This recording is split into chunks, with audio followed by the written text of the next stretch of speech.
नमो अरिहन्ताणं नमो सिद्धाणं नमो आयताणं नमो अध्यायाणं नमो लोहे सहस्राणं जो क्रोध मद माया पावन लोभ रूप विभाव है उनके अभाव स्वभाव में उत्तम क्षमादि स्वभाव है उत्तम क्षमादि स्वभाव है इस आत्मा के धर्म है सत्य शाश्वत ज्ञानमय निज धर्म श्रेष्ठ अधर्म है निज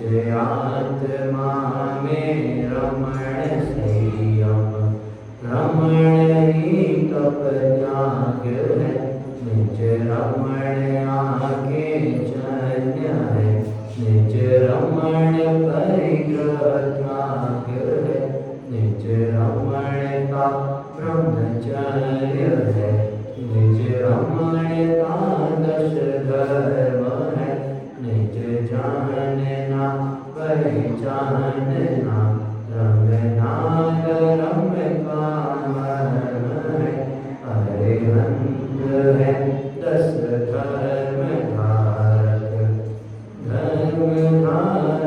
सिद्ध है आचार्य है उपाध्याय है मुनिराज सर्व प्रसिद्ध है जो आत्मा को जानते पहचानते करते रमण वे धर्म धारक धर्म धन उन्हें हम करते नमन उन्हें हम करते नमन।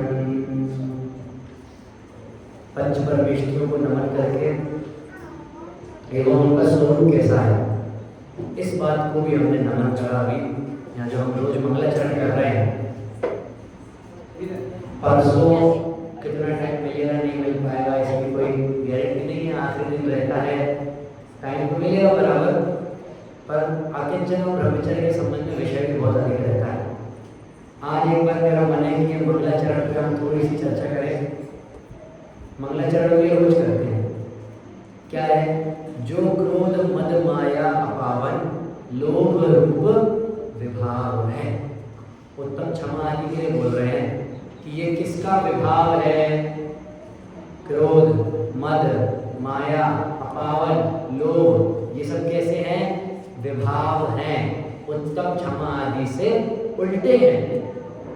उत्तम क्षमा आदि भाव है तो उससे उल्टा क्या हुआ विभाव।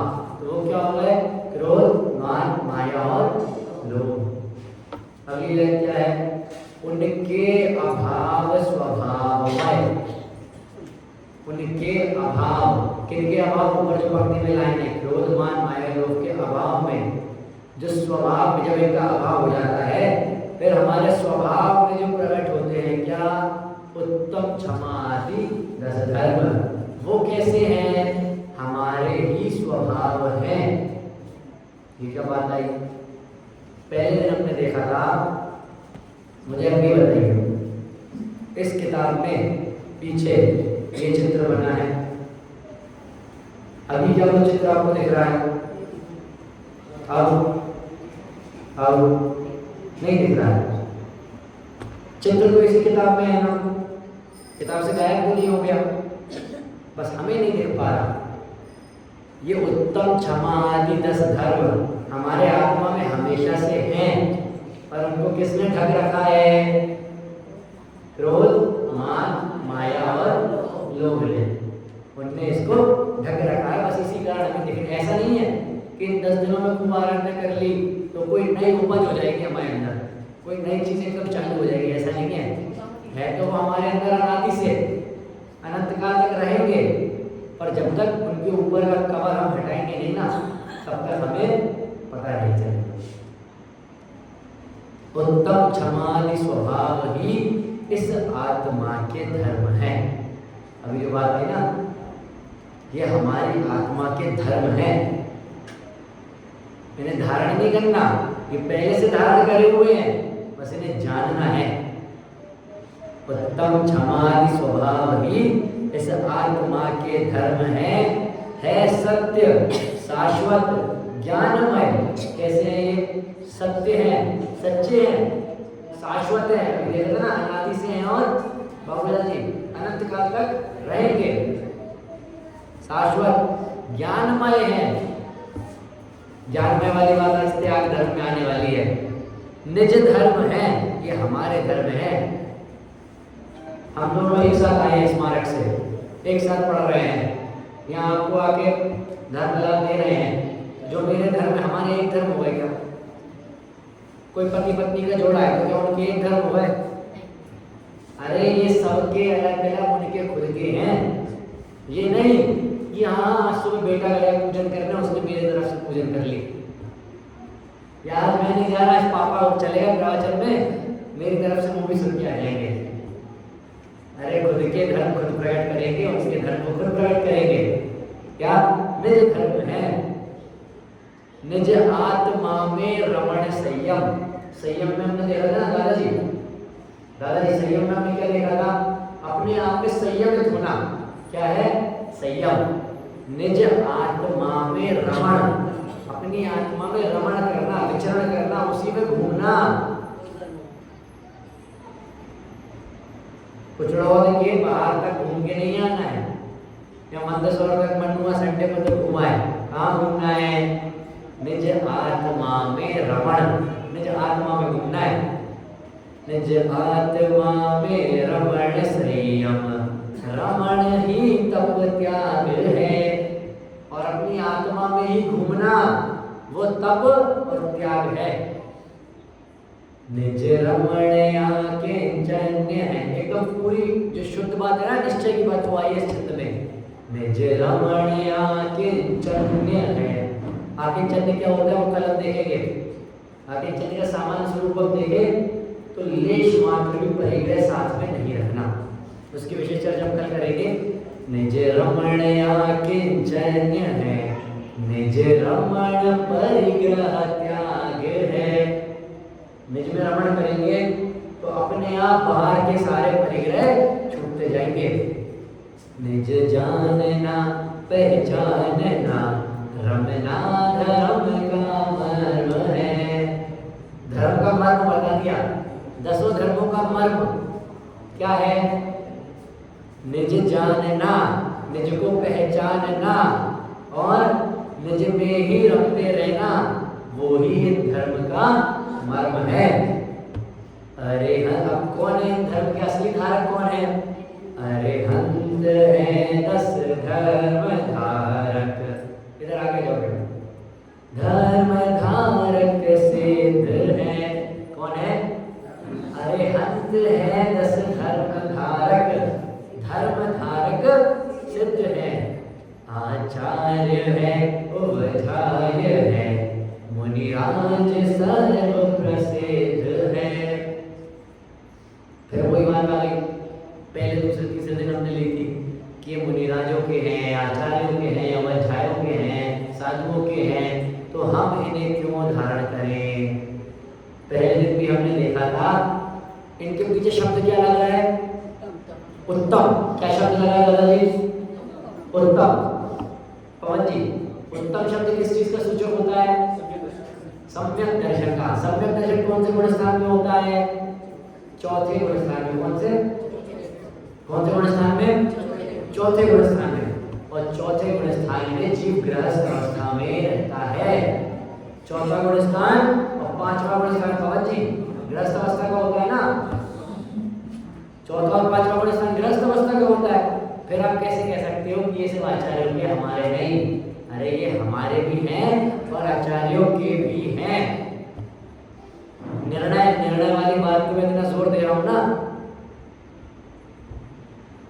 हम 10 लक्षण में पंडित जी आएंगे तो उन्हें फला चीजें बना के खिलाएंगे, तो क्या उसी दिन बना ली? बाबूलाल जी 10 लक्षण में मैं आऊँगा तो मैं पंडित जी को यहाँ रुका दूंगा या चिरंतन को यहाँ रुका दूंगा, तो क्या उसी दिन मुझे जयपुर से उठा के वहाँ लाके रुका दिया आपने? अरे उस दिन तो निर्णय कर लिया ना, निर्णय तो पक्का हो गया ना। एक और उदाहरण देखा था हमने 10 पिछले 8 से 7 दिनों में, क्या खोज नहीं बंद करनी है। ये 10 धर्म हमारे हैं, इसकी खोज बंद नहीं करनी है। दादा की एक किताब है सत्य की खोज। किसी को अगर जैन साहित्य में प्रवेश करना हो ना, सत्य की खोज सबसे बढ़िया किताब है। हम लोग जो स्मारक में पहली बार जाते हैं ना, हमारे हाथ में सबसे पहले वही किताब थमाई जाती है, सत्य की खोज। उसमें एक लाइन आई है, सत्य नहीं खोया है, सत्य की खोज खो गई है। सत्य तो विद्यमान है, उसकी खोज खो गई है। यहाँ पे कोई दंगा फसाद हुआ, उसका साक्षी कोई उसी दंगे फसाद को जो करने वाला उसका साथी था, उसने कोर्ट में गवाही दे दी। कोर्ट वालों ने उतना ही माना, केस की फाइल बंद करी और रख दी तहखानों में। तो क्या वहां सत्य की पूरी खोज हो गई? क्या हम अभी सत्य की पूरी खोज कर रहे हैं? इन 10 दिनों में 10 दिन अलग अलग, एक दिन उत्तम क्षमा, एक दिन उत्तम मार्ग, सत्य, शौच, संयम, तप, त्याग, किंचन ब्रह्मचर्य, समझ लिया। अगले दिन सुबह से दुकान खोल ली और ये नीचे वाले ड्रॉज में रख दी। हम क्या कर रहे हैं? हम भी इसकी खोज बंद कर देते हैं। असल बात है ये भाई साहब, दादाजी सच बात है। क्या आप लोग 10 लक्षण के बाद इन क्षमा आदि 10 धर्मों को देख रहे हैं, पढ़ रहे हैं कि नहीं? जब हमने 10 दिनों में पढ़ा कि हाँ ये हमारे आत्मा की है, तो क्या आत्मा से इन 10 दिनों में ये क्या आपके पास वो आपकी आत्मा बाकी दिन नहीं है क्या दादाजी? वो शुद्ध आत्मा आपके पास सिर्फ 10 दिनों के लिए आती है क्या? हमेशा रहती है ना? पीछे भाभी जी, वो शुद्ध आत्मा आपके पास 10 दिनों के लिए कि हमेशा से है और हमेशा तक रहेगी? तो उसी शुद्ध आत्मा के लिए 10 क्षमा आदि धर्म है। तो फिर 10 दिनों में भी, अच्छा 10 दिनों में भी 10 धर्मों को नहीं, आज उत्तम क्षमा है, चलो आज उत्तम क्षमा बन गए, ठीक है। आज क्रोध नहीं करा, कल उत्तम मार्ग में कर सकता हूँ। अरे यार ये क्या बात है? अगर एक दिन उत्तम क्षमा बनाएंगे, अगले दिन उत्तम मार्ग बनाएंगे, तो अगले दिन से उत्तम मार्ग नहीं बनाना, उत्तम क्षमा, मार्ग, शौच, सत, संयम, तप, त्याग, किंचन सब बनाने हैं। इसकी खोज नहीं खोनी हमें। क्या हम क्या करते हैं? इसकी खोज खो देते हैं। हमें निर्णय तो कर ले कम से कम कि हाँ ये क्षमा आदि स्वभाव हमारे हैं। देखिए आज हमें उत्तम त्याग धर्म की चर्चा करनी है। उत्तम त्याग पूर्ण कर भी है तो हमारा हो गया छंदों के माध्यम से। क्या क्या उत्तम तप किसके अभाव में होता है? उत्तम तप किसके अभाव में होता है? किसी के अभाव में होता है कि उसका स्वरूप देखा था पहले? इच्छा के अभाव में तप की प्राप्ति होती है, उत्तम तप की। चलिए अब शुरुआत से चलते हैं, लाइन से, बीच में से। उत्तम क्षमा किसके अभाव में होती है? फिर उसके बाद क्या आता है? उत्तम मार्ग, वो किसके अभाव में होता है? ठीक है। फिर उसके बाद क्या आता है? उत्तम आर्जव, वो किसके अभाव में होता है? माया। फिर किसका नंबर? उत्तम सोच किसके अभाव में? उत्तम सत्य का क्या स्वरूप देखा था हमने? उत्तम सत्य का क्या स्वरूप देखा था? वस्तु स्वरूप की सही समझ, वस्तु स्वरूप की सही पहचान, वो हो गया उत्तम सत्य। अब किसका नंबर? संयम क्या होता है? अपनी आत्मा में संयमित हो जाना, बाहर बुद्धि नहीं बनवाना, वो क्या है? उत्तम संयम। अब उसके बाद क्या आता है? उत्तम तप क्या है? इच्छा निरोध तप, इच्छाओं का निरोध तप है। दादाजी इच्छा का निरोध तप है। अब आज कौन सा धर्म का नंबर लगा? आज नंबर लगा कि पहले दिन से लगा रहा? ना। अरे उत्तम त्याग भी पहले दिन तो उत्तम त्याग आज भी दिन है, उत्तम क्षमा मार्गा वाचा सौत सत नहीं, उत्तम पहले दिन भी थे और आज भी हैं और आगे के सारे दिन भी रहेंगे। मैं रोज बता रहा हूँ ना दादाजी, ये उत्तम क्षमा 10 धर्म हमारे आत्मा के धर्म है, हमारे धर्म है, मेरे धर्म है, हमारे भी नहीं, मेरे, सब अपने अपने करेंगे, मेरे धर्म है ना। जब मेरे हैं तो प्रकट क्यों नहीं हो रहे? जग में जो चीज मेरी होती है, जिसको मैं मेरा मान के बैठा हूं, वो मेरे पास रहती है ना, रहती है कि नहीं? बेटा क्या नाम है आपका? ईशान। ईशान। जग में जो चीज हमारी होती है उसको हम अपना मानते हैं, वो हमारे पास होती है, हमें दिखता है ऐसा। बेटा आपके पापा आपके साथ है ना? कैसे कैसे पता कि वो आपके पापा आपके साथ है? चलो छोड़ो। क्या हमें इस चीज का ज्ञान है कि ये हमारे पिताजी हैं, हम इनके कारण इस जगत में आए, इस प्रकार का हमें ज्ञान है, हमें पता है कि ये हमारे पिताजी हैं, तभी हम इन्हें हमारे पिताजी मान रहे हैं। पर उत्तम क्षमा 10 धर्मों को हम हमारा क्यों नहीं मान पा रहे हैं? किसके स्वभाव से प्रकट होते हैं ये? आत्मा के स्वभाव से। और अभी तक हमने आत्मा को नहीं जान पाए, आत्मा का स्वभाव क्या है वो नहीं जान पाए, इसीलिए हम इन उत्तम क्षमा 10 धर्मों को नहीं जान पा रहे। हाँ जी, आत्मा के स्वभाव के आश्रय से होते हैं उत्तम क्षमा 10 धर्म। कैसे? सम्यक दर्शन प्रकट हुआ, आत्मानुभूति हुई, आत्मानुभव हुआ, तभी उत्तम क्षमा 10 धर्म पर्याय में आए। अनंतानुभूति क्रोध घट गया, कम हो गया, नाश हो गया, चौथा गुण स्तंभ धारण हो गया, उत्तम क्षमा 10 धर्म प्रकट हो गए। उत्तम क्षमा 10 धर्मों में से आज हमें किसकी बात करनी है? उत्तम त्याग की। मैंने आज का विषय थोड़ा पूर्व का इसलिए जोड़ा क्योंकि इतने दिन सब दिनों की चर्चा तो कर रहे थे, पर हर दिन एक एक दिन को नहीं बनाना है कि आज जब उत्तम क्षमा ये वो, ऐसा नहीं, हर दिन 10 दिन को बनाना है और सिर्फ 10 दिन नहीं बनाना है। जब तक है इस देह में तब तक बनाना है।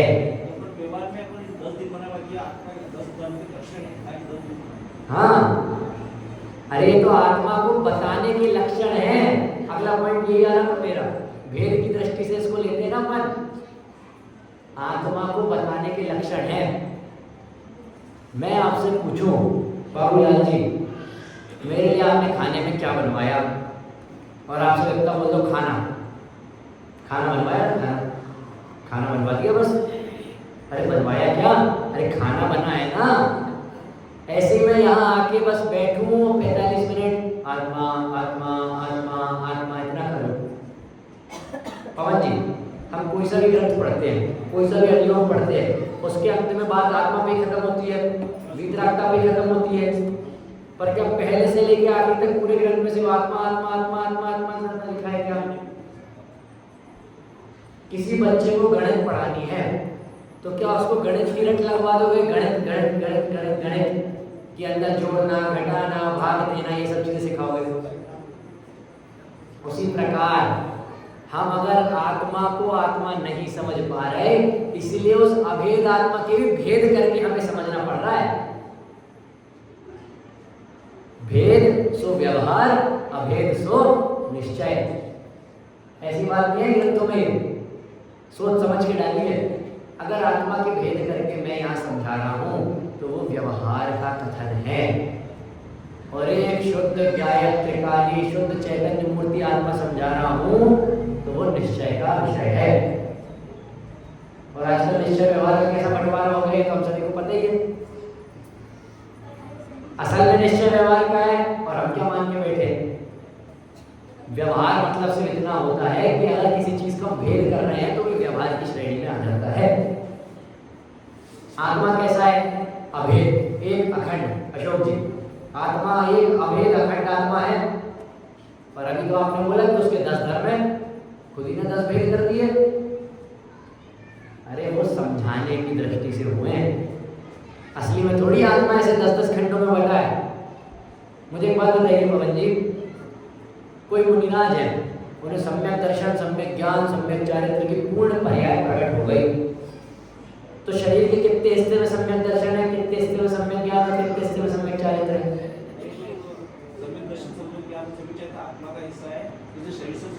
हाँ, अरे चलो मैं इसको ऐसे पूछ लूं कि आत्मा के कितने हिस्से में सम्यक दर्शन है, आत्मा के कितने हिस्से में सम्यक ज्ञान है?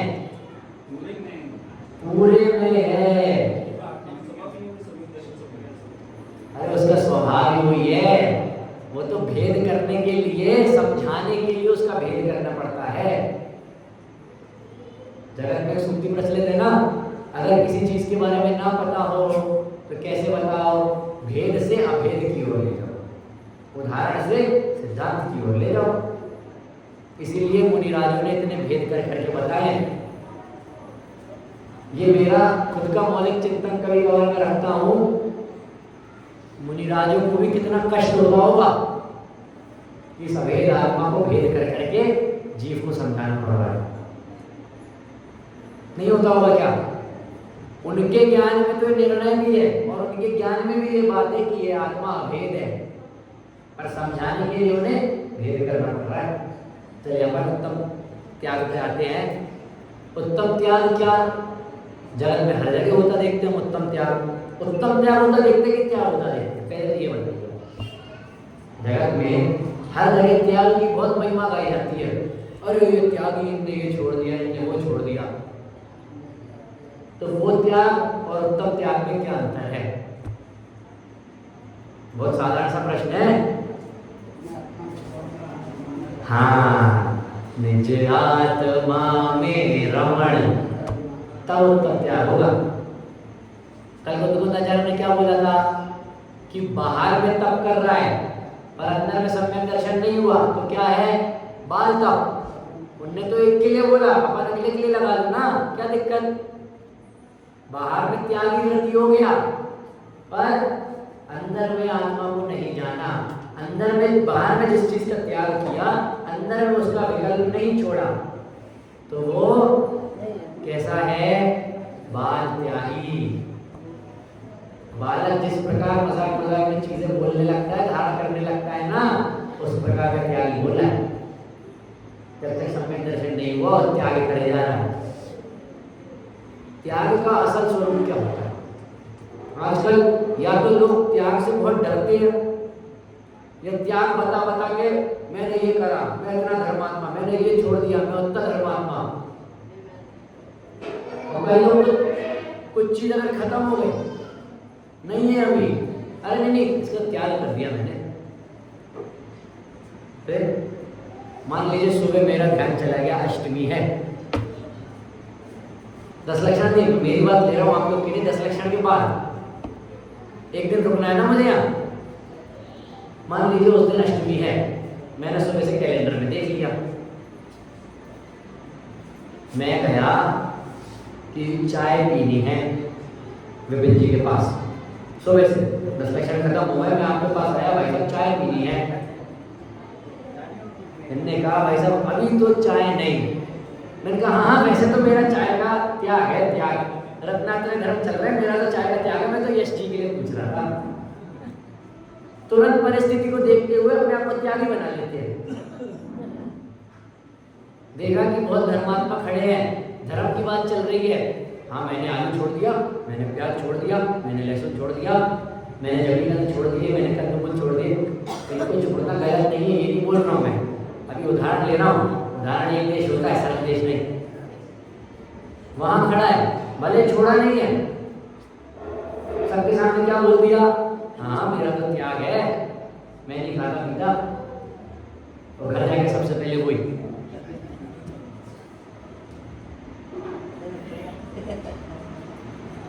एक दिक्कत और आती है आजकल त्याग में। त्याग और दान में अंतर नहीं समझते। दान को भी त्याग मान लेते हैं और त्याग को भी दान मान लेते हैं। और उससे बड़ी दिक्कत, दान को तो आजकल चंदा में गिना जाने लगा। कोई व्यक्ति अगर चंदा मांगने आया है, उसका स्वभाव देख के हम समझ जाएंगे, उसकी बोलचाल देख के हम समझ जाएंगे। और कोई अगर दान की बात कर रहा है ना, तो वो ये दान है जो षडावशक में गिना है। कौन कौन से बार बताइए आप लोग? कोई एक बताइए, चलिए। 4 प्रकार के दान होते हैं जी, बाबूलाल जी। औषधि दान, शास्त्र दान, आहार दान और अभय दान, ज्ञान दान। ये असली दान में आते हैं, पर इनको भी आजकल चंदा के रूप में गिनने लगे। कोई दान मांगने आता है ना, उसके हाव भाव अलग रहते हैं। कोई चंदा मांगने आता है, उसके हाव भाव अलग लग जाते हैं। त्याग और दान में क्या अंतर है? त्याग है धर्म और दान है पुण्य। त्याग धर्म है और दान पुण्य। कई वस्तु ऐसी है जिनका हम त्याग भी कर सकते हैं और जिनको हम दान भी दे सकते हैं। मैं त्याग और दान के पीछे खूब सारे पॉइंट लिख के लाया हूं आपके लिए। आहार का हम त्याग भी कर सकते हैं दिवेश जी, और आहार का हम दान भी कर सकते हैं। और क्या चीज है?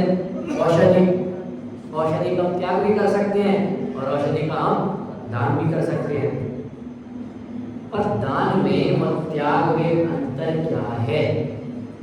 क्या त्याग और दान एक ही है? बाबूलाल, किसी प्रकार की औषधि लेने के लिए डॉक्टर ने हमें मना कर दिया, तो कुछ खाने के लिए डॉक्टर ने हमें मना कर दिया और हमने वो चीज छोड़ दी, तो क्या वो त्याग है? अरे वो त्याग की श्रेणी में नहीं आएगा। वो तो डर के कारण छोड़ दिया। मन में फिर भी कहीं ना कहीं दिनों तक कोई चलता रहा है, यार डॉक्टर ने नहीं बोला होता तो खा लेता, थोड़ा सा खा लूं, कुछ होगा तो नहीं। क्या त्याग होता है? राग द्वेष का, 5 इंद्रिय संबंधी विषय कषाय का। और दान होता है ज्ञान का। किसका? ज्ञान का। कभी सुना है कोई कहना मैंने ज्ञान का त्याग कर दिया? ज्ञान का त्याग कर ही नहीं सकता। आत्मा का स्वभाव है ज्ञान, उपयोग लक्षणम। दादाजी, त्याग किसका करता है? राग और द्वेष का। और दान किसका करना चाहिए? ज्ञान का। ज्ञान आदि दीपक है, फिर उसमें आप सारे लगा लेना श्रावकों के हिसाब से। मुनिराजों का तो एक सर्वश्रेष्ठ दान क्या है? ज्ञान दान। ये तो हमने त्याग और दान में अंतर देखा अभी। अब त्याग क्या है और हम क्या मान के बैठे हैं? बाहर में किसी ने कुछ बोल दिया और मैंने गुस्से में आके उसको छोड़ दिया, तो वो त्याग है कि मेरा मान है? वो त्याग है कि मेरा मान है? मेरे से आके किसी ने कुछ बोला, अरे पंडित जी आप ऐसा करते हो, अरे क्या समझ रखा है, अपनी छोड़ दो मान लो, तो ये त्याग हुआ कि मान हुआ? ये मान की श्रेणी में आएगा कि अरे मैं फला फला चीज छोड़ देता हूं, अपने आप को ऐसा दिखाऊंगा तो सरकार की तरफ से मुझे ऐसे सब चीजें मिलेंगी, तो ये त्याग हुआ कि लोभ हुआ? ये लोभ की श्रेणी में आएगा। गुस्सा करके छोड़ देना, मेरी रोटी में घी कम कैसे, रोटी छोड़ दी मैंने 3 दिन के लिए, तो क्रोध है कि त्याग है? त्याग क्या होता है, क्रोध मान माया लोभ क्या होते हैं, इसमें अंतर हमें खुद के विवेक से सोचना पड़ेगा। असल में त्याग क्या होता है? आत्मा से समस्त प्रकार की जो पर वस्तु है वो मेरे से रंच मात्र भी जुड़ी हुई नहीं है, ऐसा श्रद्धान करना ही त्याग है। जय श्री। आत्मा को छोड़ के, आत्मा के गुणों को छोड़ के बाहर जितनी चीजें हैं वो सब मेरे से अपने आप ही त्यागने योग्य, अपने आप ही त्याग रूप हैं, उनको तो कभी धारण नहीं करा। अरे हमें आलू प्याज का त्याग करना ही नहीं है, हैं? क्या बोल रहे हो आप 10 लक्षण में बैठ के? आलू प्याज का त्याग नहीं करना? ये तो बच्चा पैदा होता है तभी उसको सिखा दिया जाता है। सिखाओ छोड़ो, जैन घर में बच्चा हुआ है तो आलू प्याज का तो नाम ही नहीं है। फिर आप कैसे बोल रहे हो? अरे आलू प्याज का त्याग नहीं करना है, उसके संबंध में जो हमारे मन में ज्ञान है, जो विकल्प है कि इसको खाना है कि नहीं खाना है, इसका त्याग करना है। थोड़ी कठिन हो ये बात। देखिए क्या आत्मा पर वस्तुओं से भिन्न है, उसका त्याग तो आत्मा से वैसे ही है, हमेशा से, पर उसके संबंध में जो आत्मा में विकल्प उठ रहे हैं, जो ज्ञान में धारणा बैठी है, हमें उस ज्ञान का त्याग करना है।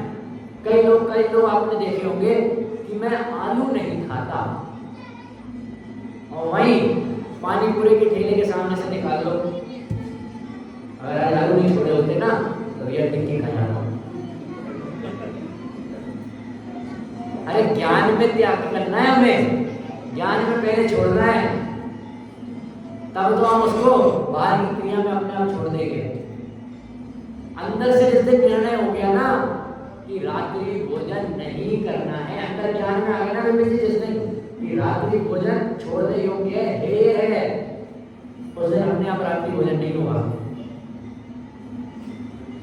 जिस दिन 10 लक्षण में ये मन में भाव आ गए कि अगर मैं उपवास कर रहा हूँ, एकासन कर रहा हूँ, तो क्यों कि आत्माराधना में ज्यादा समय मिले। जब ऐसा ज्ञान हुआ तब वो ज्ञान का नाश होगा कि समाज में नाम बड़ा हो, इसलिए हमें व्रत आदि नहीं करना, इसलिए उपवास नहीं करना। उस दिन खत्म होगा जिस दिन ये हमारे ध्यान में आ जाएगा कि मैं क्यों कर रहा हूँ, ये नियम क्यों ले रहा हूँ, उपवास क्यों कर रहा हूँ, एकासन क्यों कर रहा हूँ, कि और थोड़ा सा आत्मा के बारे में पढ़ पाऊँ, समझ पाऊँ। विज्ञान में क्या चलता है? एकासन कर लेता हूँ, उपवास कर लेता हूँ, समाज में नाम हो जाएगा, आदमी सम्मान पत्र मिलेगा। कई लोग आपको ऐसे देखेंगे जो उपवास और एकासन इसलिए करते हैं कि समाज में उनका नाम हो जाए, थोड़ा सा लोग जानने लगे। आपने फिर व्हाट्सएप पे सबके अनुमोदना के मैसेज आ जाए, सामने तो वैसे कोई नहीं करता आजकल, हर चीज व्हाट्सएप पे, उत्तम क्षमा व्हाट्सएप पे, उत्तम माला व्हाट्सएप पे, हर चीज। हमें हमारे ज्ञान में इस चीज को निकालना है भाई साहब। हाँ, आगे बात आने वाली है मोह की। सुबह दोपहर के प्रवचन में मैंने मोह के विषय में एक छोटी सी 4-5 लाइनें ली थी, उनको भी अपन पढ़ेंगे अभी। क्या जो मन में उस आलू और प्याज के प्रति मोह है ना, रात्रि भोजन के प्रति मोह है ना, जो त्यागने योग्य वस्तुओं के प्रति मोह है, उस मोह को त्याग करना है। उस मोह को तो त्याग करते नहीं है। लोगों की देखा सीखी और समाज में नाम बड़ा हो जाए और चीजें छोड़ देते हैं, फिर मन में उनको चलाते रहते हैं। अरे हम प्रतिपल भाव मरण करते हैं। क्या करते हैं? भाव मरण। मिथ्या दृष्टि जीव के प्रतिपल भाव मरण कहा है। प्रतिपल भाव उनसे मरता है, आत्मा को नहीं पहचाना, इसीलिए त्याग को समझना बहुत आसान है, बहुत आसान, कोई खास नहीं है उत्तम त्याग। बात बहुत मूल्यवान है पर समझी क्यों जा सकती। कैसे? उत्तम त्याग क्या? मन में किसी भी प्रकार के विकल्पों का ना उठना, आत्मा से सारी पर वस्तु पहले से ही छूटी हुई है, उनके प्रति जो हमारे मन में ज्ञान आ रहा है, जो विकल्प उठ रही है, उस वस्तु के प्रति जो हमारे मन में मोह खड़ा हो रहा है, उस मोह को हमें त्याग करना है। वस्तु का त्याग तो हम कर ही नहीं सकते, वस्तु जब हमारे पास आई नहीं तो उसका हम त्याग क्या करेंगे? बताइए पीछे दादी जी, जो वस्तु आपके पास है ही नहीं उसका त्याग कैसे करोगी? पर अगर उसके प्रति मन में मोह है और वो वस्तु आपके पास नहीं है तो भी उससे संबंधित सारे कर्म आप आ रहे हो। अरे फला फला प्रकार की गाड़ी मेरे पास नहीं है, पर अगर हो जाती ना, उसके प्रति मोह आ गया ना मन में, नहीं आया? अरे उस मोह को त्यागना है। वैसे मैं त्याग और दान के संबंध में बहुत सारी चीजें लिख के लाया था, पर आपकी शक्ल से समझ आ रहा है कि हाँ आपको ये बात भी समझ आ रही है, इसलिए मैं इस बात को ज्यादा बल दे रहा हूँ। क्या? अरे मन में जो मोह बैठा है ना उसको त्यागना है। उस मोह को त्याग दिया, वस्तु तो वैसी पर है, वस्तु वैसी भिन्न है, अन्य अन्य है। सुबह दोपहर में उदाहरण आया था ना, दूध और पानी एक में एक मिले दिख रहे हैं, पर क्या वो पानी दूध रूप हो गया, दूध पानी रूप हो गया क्या? दादाजी, किसी ने दूध और पानी मिला दिया, हमें देख तो वो एक रूप रहे हैं, पर क्या वो असली में एक रूप हो गए? क्या आगे जितने दिन भी आपके सामने पानी आएगा वो भी दूध कहलाएगा? क्या आगे जितने दिन आपके सामने दूध आएगा वो भी पानी कहलाएगा? कि नहीं, दूध दूध कहलाएगा और पानी पानी कहलाएगा। आत्मा से तो सब भिन्न है, पर है, पर किसके कारण नहीं छोड़ पा रहे? मोह। अब देखिए जो लाइन हमने देखी थी ना दोपहर में, उन लाइनों को हम यहाँ से देखिए एक बार।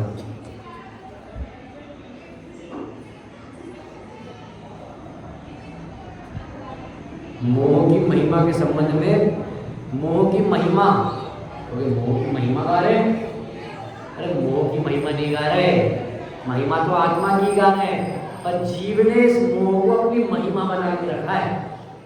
उसके संबंध में बहुत सुंदर भजन है। मोह की महिमा देखो क्या तेरे मन में समाई, तुझे अपनी ही महिमा ना आई। क्या? मोह की महिमा इस प्रकार मन में समाई है कि खुद की महिमा नहीं आ पा रही। अनमोल भैया, अंदर में मोह इस प्रकार बैठा है,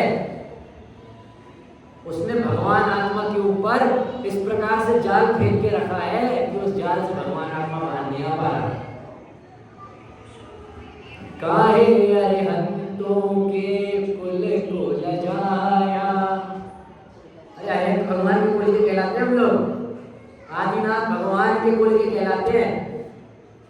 जैन धर्म के है ना प्रथम तीर्थंकर आदिनाथ भगवान। काहे जिनवाणी माँ का कहना भुलाया। भाभी जी, माता जी लोग जो बैठी हैं, बच्चा अगर बात नहीं माने कितना डांटते हैं उन्हें, और फिर भी नहीं माने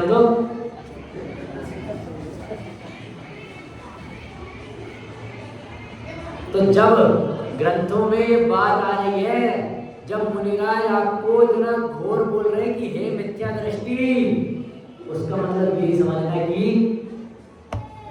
नहीं समझ रहे, तभी ऐसे शब्द प्रयोग किए हैं। अगर युवा ने एक बार को एक बार मान जाए तो उसको डांटना पड़ता है, और नहीं माने तो फिर डांटते ही हो, नहीं मानता। क्या? काहे अरिहंतों के कुल को लजाया, काहे जिनवाणी माँ का कहना भुलाया, काहे मुनिराजों की सीख न मानी। अरे मुनिराजों की सीख क्यों नहीं मान रहे हो?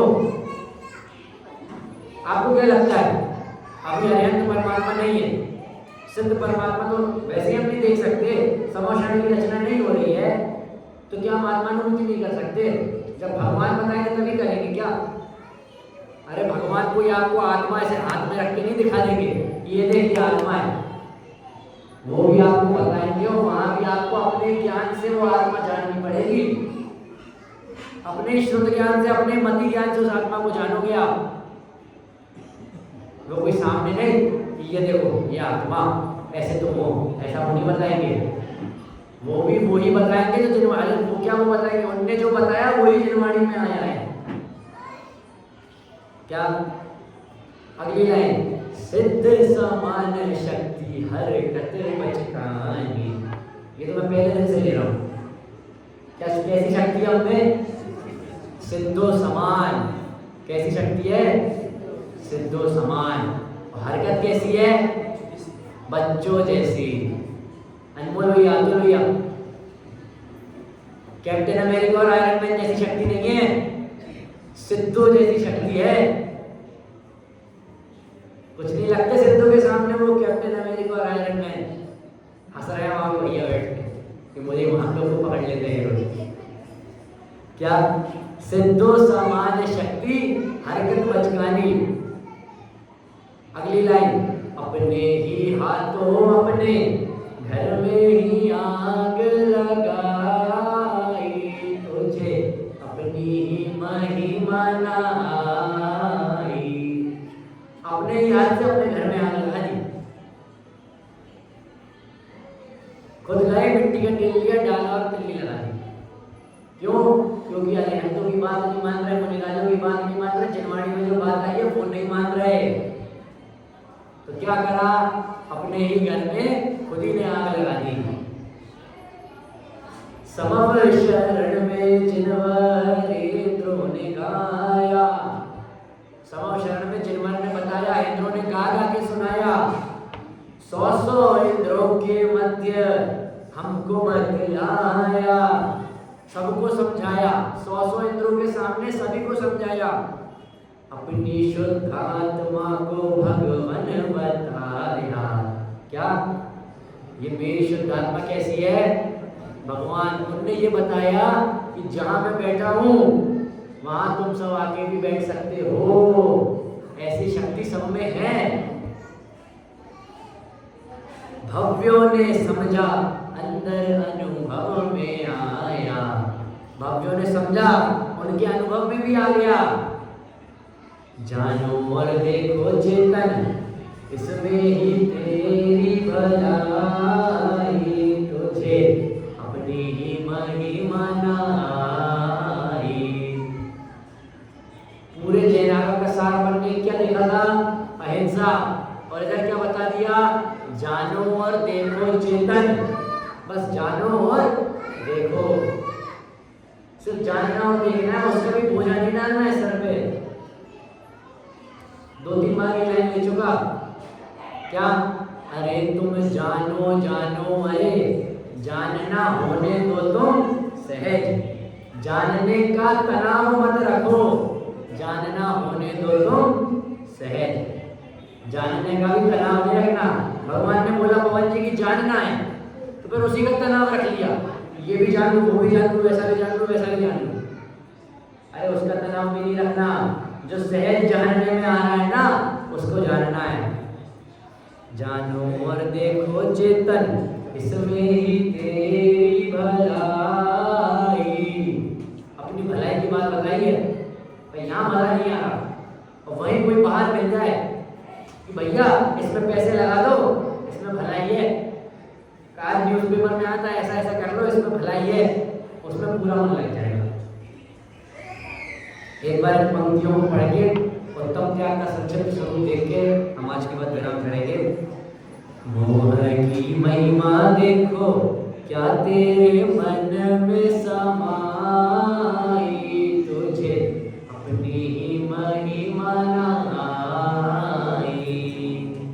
काहे अरिहंतों के कुल को लजाया, काहे जिनवाणी माँ का कहना बुलाया, काहे मुनिराजों की सीख न मानी।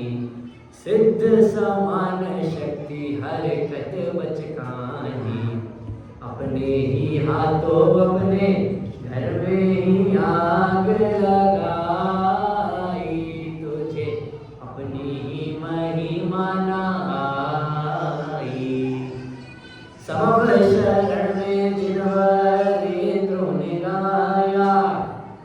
सौ सौ इंद्रों के मध्य सबको समझाया, अपनी शुद्धात्मा को भगवन बताया। भव्यों ने समझा अंदर अनुभव में लाया, जानो और देखो चेतन इसमें ही तेरी भलाई, तुझे अपनी ही महिमा नाई, तुझे अपनी ही महिमा नाई। कभी कभार हमारे मन में होता है ना कि धर्म तो हमें करना है, पर बाकी कामों में ज्यादा मजा आ रहा है। उस समय इस उदाहरण को याद करो, अपने ही हाथों अपने घर में ही आग लगाई, तुझे अपनी ही महिमा नाई।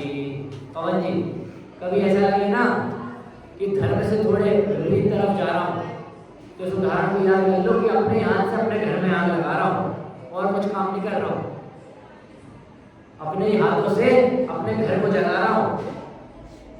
ये उदाहरण क्यों लिया? व्यक्ति खूब मेहनत करके अपना घर बनाता है, कोई उस पर होली के दिन गुब्बारे मार दे तो खुद गुब्बारा बन के फट जाता है उसमें, और अपनी आत्मा को नहीं जान रहा और खुद ही उसमें आग लगा रहा है। ये वही है, अपने ही हाथों अपने घर में ही आग लगाई। उत्तम त्याग की चर्चा करी आज हमने। क्या? अपनी आत्मा में से किसी भी वस्तु के प्रति मोह को खत्म कर देना, वो असली उत्तम त्याग है। क्या है असली उत्तम त्याग? आत्मा से किसी भी वस्तु के प्रति मोह को खत्म कर देना, सो उत्तम त्याग। हम भी उस उत्तम त्याग को समझें, कहाँ कहाँ हमें मोह होता दिख रहा है, उस बात को जाने और समझें। इसी मंगल भावना से ओम नमः।